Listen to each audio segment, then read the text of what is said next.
How can it be that you can have strategy perfected and have everything in place and still lose?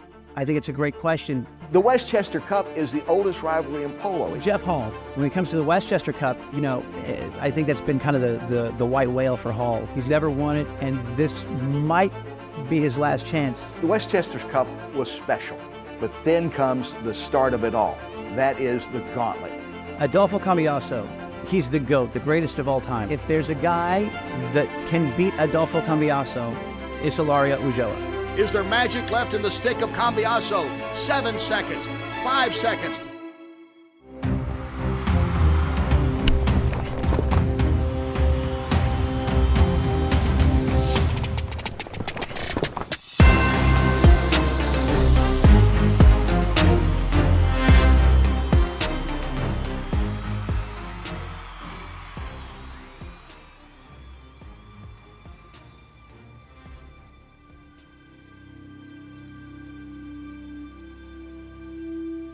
The team feels like it's going well. We obviously have things to improve on, but it's a positive feeling because the team's playing better.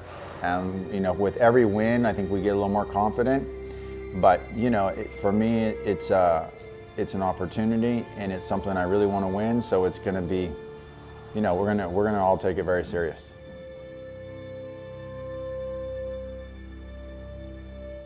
The Westchester Cup is the oldest rivalry in polo. It dates back to 1886. Now think of that. That's not that far after the Revolutionary War. So it's almost like a healing process too to get the United States and England to agree on something and to meet in spirit of competition and sportsmanship that started the Westchester Cup. And it's one of the oldest tournaments that we have. England against USA. It's not played every year, it's played every few years. It's special for both countries, and it really is, has an Olympic feel when they all get together to play. And it means so much to be just in that game, much less to win it, which is the ultimate goal, of course. But that is the beauty of the Westchester Cup, and it returned to U.S. soil for the first time in 4 years at Wellington to kind of help start and get everything going and create a lot of excitement early in the season. So the Westchester Cup is very important.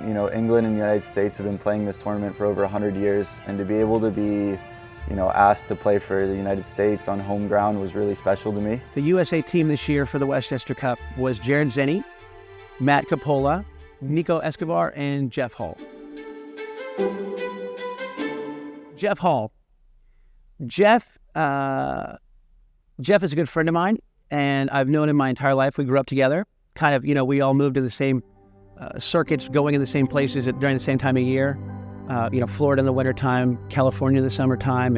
And so Jeff comes from polo background. His dad played, his stepmom played.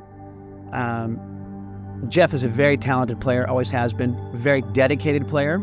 Jeff is the most recent inductee to the Polo Hall of Fame, which is really cool. And the youngest, on top of that, the youngest person to ever be inducted to the Hall of Fame, which is a very neat thing for him, a feather in the cap, if you will. But he's won so many tournaments in his life. He's won the U.S. Open, he's won the Gold Cup, Silver Cup, he's won pretty much all of them.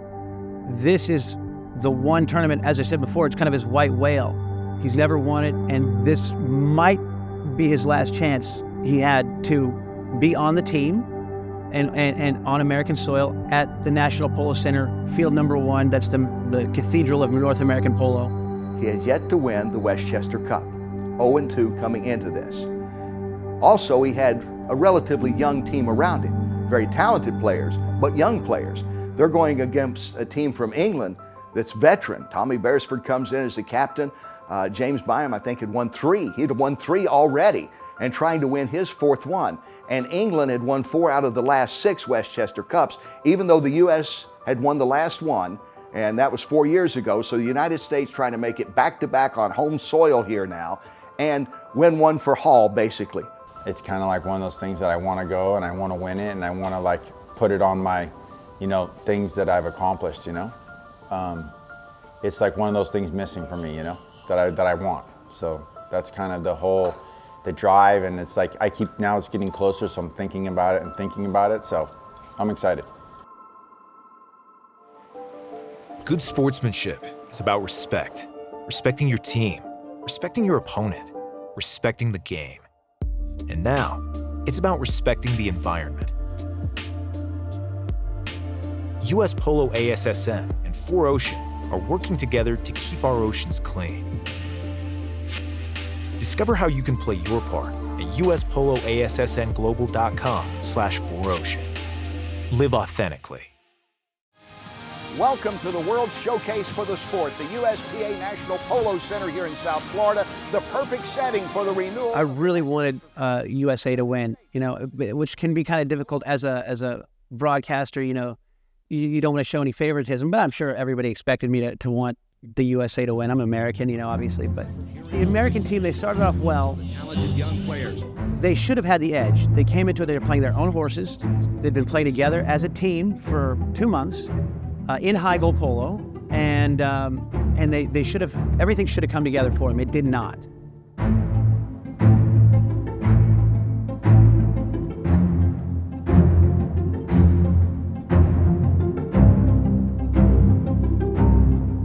The game that England played was the game I was hoping we were going to see out of the USA team. Bime comes through again, and England now up 4 goals. And what happened with Team USA is they went out there, they started off fairly well, good, and then by about halftime, something devolved, and it was a mental thing for them. And they stopped playing as a team, and they started playing as 4 individual players. Half a minute to go in the chukker. Lifts it ahead. Just off the mark. Can anyone get to put it through? No, it goes out. I think it was frustrating for some of the younger Americans, probably, from just watching it and calling it, that they were taken out of their game a little bit. I thought Hall did a great job of keeping the team together. Up in there, and there's Hall to take it all the way and put it through for the U.S. The team captain. They played as hard as they could. They gave a great effort, but in the end, England was the better team. And England claims the Westchester Cup once again, and they'll take it back home. And the 2023 Westchester Cup is going back to England. Why was it such a devastating loss for Jeff? Jeff has played now 3 times, and he's gone with an 0-3 record. So yeah, I could imagine that was devastating for him, because he might be thinking that might be the last time he has a chance to win this tournament. Losing is part of the game. It's something that if you can take the best parts out of the losing, learn from them, learn how to cope with it, learn how to better yourself for the next time that you get an opportunity to be in a final. So for me, it's always, being in a final is fantastic, win or lose, but there's always better ways to look at it and try to better yourself and be prepared for the next one. The Westchester Cup was special. It hadn't happened in 4 years. It doesn't happen all the time. So it was just a wonderful addition to this special place called Wellington, Florida, and the USPA National Polo Center. It was a great way to really get everything going, but then comes the start of it all. That is the gauntlet.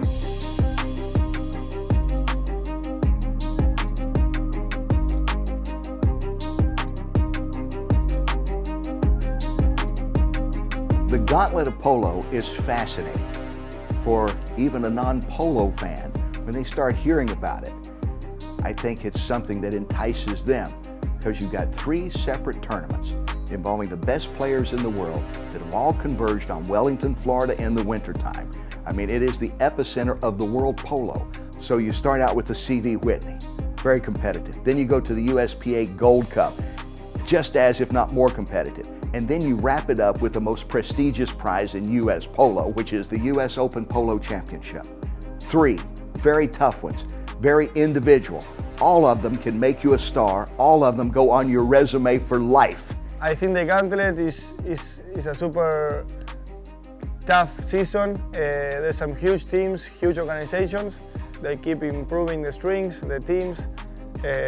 So I think it's super competitive. At number 2, Mariano Peque Gonzalez, 6-goal player. Say the winter season here is tough, but I love it. I honestly love it because you get to play with and against the top players. You play a really good level of polo, really competitive. So it's, like I said, although it's really tough, it's one of the main seasons and the most important ones, and I really love to be part of it. Player owner Andre Borodin going for his first title with Park Place.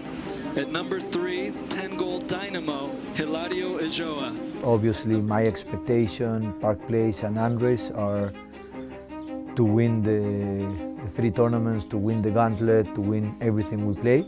This is where the best of the best come, and they show the best skill, the best organizations, the best horses. And that's at every level of the game, from low goal to high goal.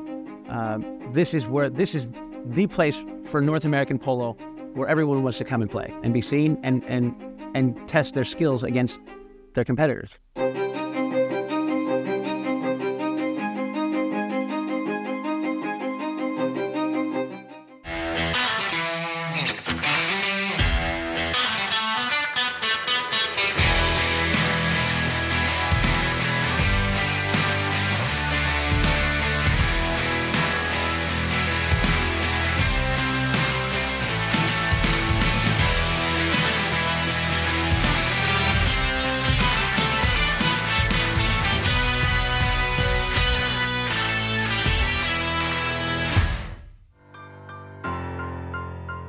Begin with the C.V. Whitney, opening up the first of 3 major tournaments. What a final we have. We have Valiente, led by the great Adolfo Cambiaso, widely regarded as the greatest to ever play the game.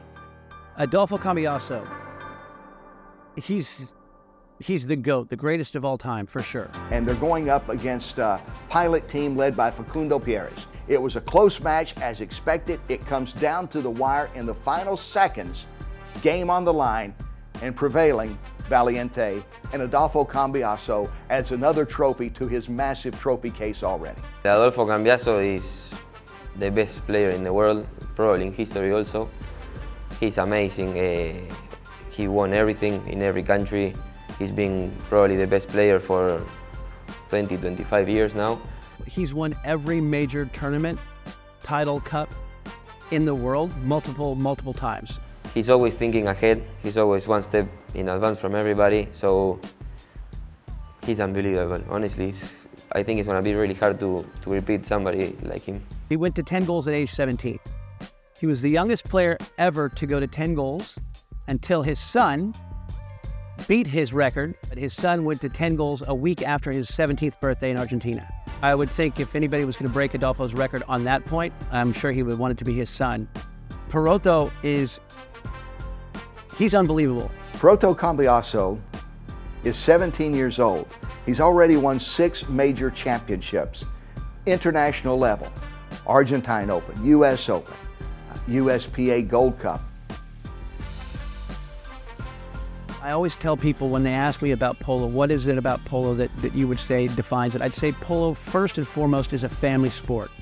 It's passed down from father to son, mother to daughter, uncles, aunts, all that. It's family is the number one thing. It's a family sport.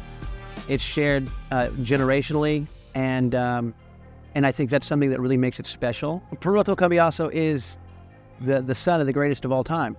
My dad always said the mark of a good stallion is that they produce better than themselves. So on that point, I think time is going to tell, but Adolfo's probably going to turn out to be one of the best stallions of all time because his son is turning into one of the greatest players already at age 17.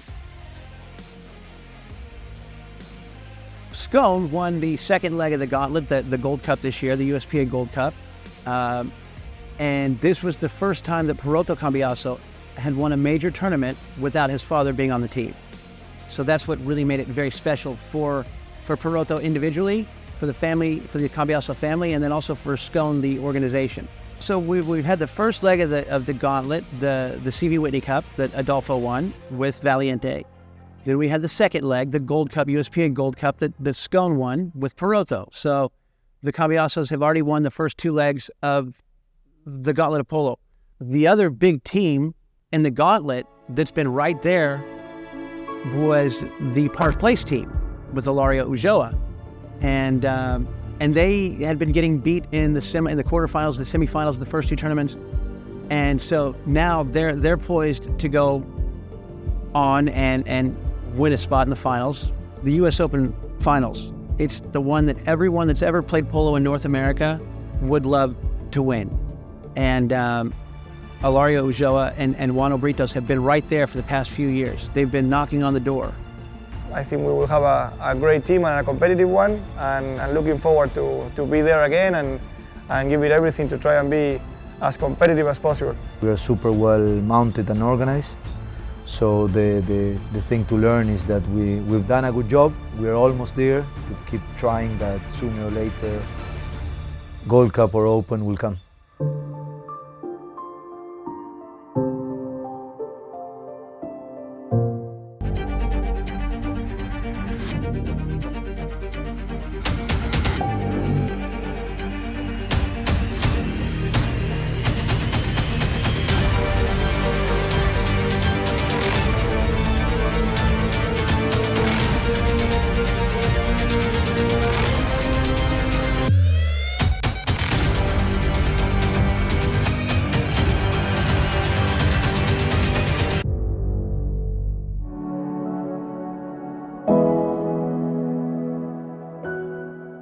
Now comes the apex of the gauntlet.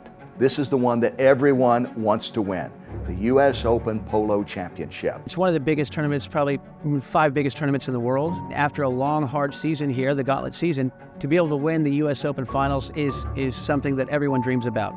And here comes Valiente back once again, led by the great Adolfo Cambiaso. They're coming in to play a team that's done well, but they have not won one of the big ones just yet, in taking on Park Place, led by Ilario Ulloa, who's probably at this stage thinking, the Cambiasos are getting all this credit, but I'm pretty good myself and our team's pretty good. I think we've got a shot as well coming into this championship. So Ilario Ulloa, he's a 10-goal player, one of the best players in the world, one of the most charismatic players to watch on the field, electric, if you will. I mean, the guy he's one of my heroes. He's amazing. He's unbelievable. The intensity that he has when he's on the field, he just never quits. He never gives up. When he's out of a play, he's grabbing leather, he's trying to get back in, and he fights. He fights and he fights, and he's passionate, and it's so much fun to watch the guy play. Adolfo Cambiaso, I don't know if he discovered Ilario Ulloa, but he was the guy that brought Ilario Ulloa to the United States for the first time. They won the U.S. Open together back in 2010. These guys know each other so well. They've played together. They've won a U.S. Open together. They've played against each other. It seems like every U.S. Open Polo Championship I've called, I've mentioned Cambiaso and Ulloa, either together or against each other. And moving along with it is Ulloa. Moving ahead and putting it through is Cambiaso. And Ulloa delivers it. That's how good these guys are. Perennially, they're as good as it gets. They're going to be in big tournaments. They're going to be in championship games, and it's appropriate that they would come head-to-head once again. One thing that I have to say about Ilario Ulloa, and this might be a bit controversial, but in my opinion, I've always thought if there's a guy that can beat Adolfo Cambiaso in this country on that field, National Polo Center, field number 1, like I said, Cathedral of North American Polo, it's Ilario Ulloa. He's done it before, he can do it again. It's the biggest day in this sport, the U.S. Open Polo Championship. Two things you expect when you come to Wellington: great polo, great weather. We have it today. Well, first off, I wish I hadn't said what a beautiful day we have here in South Florida, because an hour or so ago we had a beautiful day, and then it started raining. It's raining, it's raining, it's raining. So, tied up at halftime, game has to be postponed. We were able to play half the game on U.S. Polo ASSN field number 1, and then got rained out, and that's very rare. I mean, there was water standing up to your ankles everywhere in Wellington. It was almost flooded here, and that would be the only way that they would be able to rain that game out, because it was that big. I mean, the crowd was sold out. Everybody was tuned in from all over the world watching the live stream, the broadcast, and it was great. It was unbelievable. So they got rained out. So then they decided to play it the next day, Monday. A long wait for the fans, even longer for the players, who can regain momentum and be at the top of the game once more to win this most prestigious prize. The play has resumed in this, the U.S. Open Polo Championship, and here comes Cambiaso for Valiente. In the fourth chukker, on the next day, when we play the beginning, I thought, yeah, Adolfo's got this. Now he knows what he's doing. This is where he shines. And then in the fifth and sixth chukkers, the tide started to change a little bit. And Britos played lights out. And so, I mean, the whole Park Place team did. So now it's right back in the hands of Park Place, and Britos shoots it ahead. Ulloa on the run. Ulloa will lift it up and lift it through, and they get that needed goal, Park Place. And Ulloa just takes over the game. Ulloa scores, then he scores again. Ulloa, number 3 in the blue, moving along. Ulloa cutting the shot. It's going, it's good! The last minute of the game was one of the best minutes of polo I've ever seen. You know, with Hilario, they gave a little neck shot pass to Ulloa, who was coming, just flying from right to left, straight at the goal, and ran it through. And when he did, I just got goosebumps again thinking about it. He put the ball through, and I thought, that's it. He just won the U.S. Open, but we still had like 40 seconds left to get back to the throw-in. And what happens? But Adolfo wins that throw-in, comes straight to the goal, and out of nowhere, Ulloa comes from behind him, from the left, all the way over to the right. You could not make this up. It was the Hollywood ending. Is there magic left in the stick of Cambiaso? 7 seconds, 5 seconds. Cambiaso on the move. Can he get the shot? Can he get the shot? He's hooked. He's hooked as he got near the goal. Ulloa hooks him, stops him in the defensive play of the entire season. And then it's a back shot and another back shot from the Park Place players, and then the game is over. And it was unbelievable, unbelievable win. And Park Place wins their first U.S. Open Polo Championship.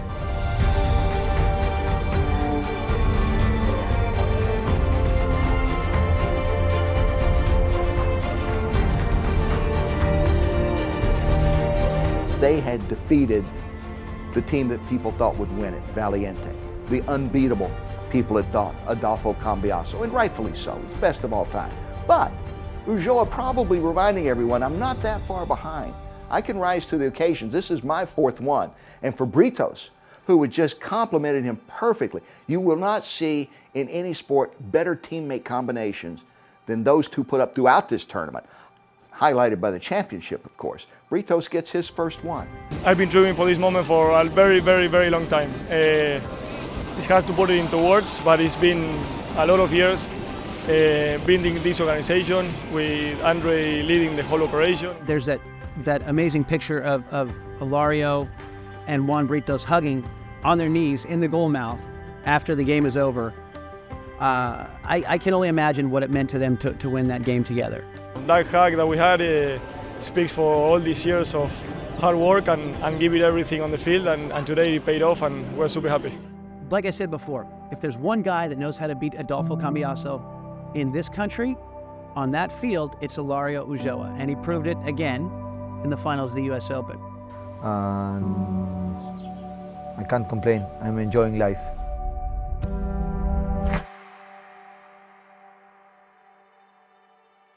England is such an incredible destination for polo players, as it's the one everybody wants to play in. I mean, it's the home of polo. You have the history, you have the countryside, you have the iconic grounds. England is very special for us. There's a lot of tradition. James Byrne has won 3 Westchester Cups and all as captain. But in 2023, it was time for someone new to take over. And that was the young and super talented Tommy Beresford. He's well-liked, he plays simple polo, he's a good team player, and he's a winner. The Westchester Cup only happens every few years, but really the biggest tournament in the UK is the British Gold Cup. As a Gold Cup, as a British Open has always been my goal. Still haven't won it, but I'm working hard to get there. It really did feel that this year, 2023, was the time for Tommy to win the Gold Cup.